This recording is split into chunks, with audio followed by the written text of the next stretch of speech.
Did it ever occur to you that maybe rescues and shelters aren't intentionally lying to people in order to get dogs adopted?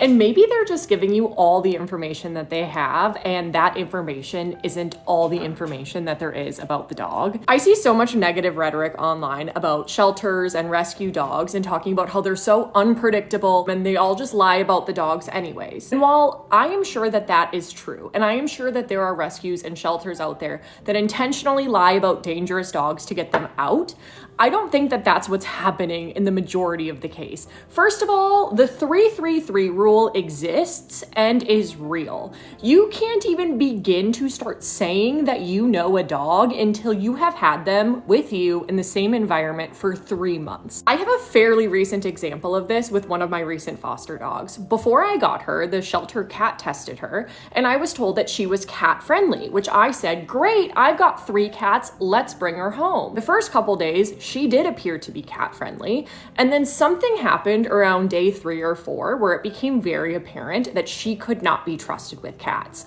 After some management and some barriers, by the end of our time together, which was about 3 weeks, she could be trusted with supervision with 1 cat. I was told she was cat friendly. I found out she probably shouldn't live with cats.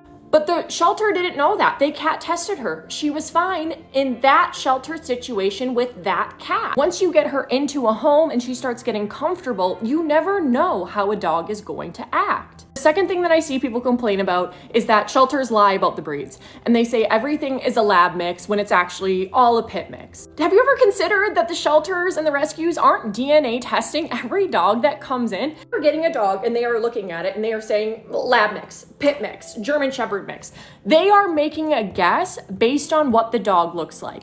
If you go and you look at a dog and they say lab mix and you say, yep, looks like a lab mix, and then you go home and DNA test it and find out it's part pit bull, that's not their fault. You agreed enough that it looked like a lab that you adopted it. I had a foster dog 2 summers ago who came from Alabama with some of her siblings. They were all found as strays without any parents. They were labeled as Australian Shepherd mixes just based on what they look like.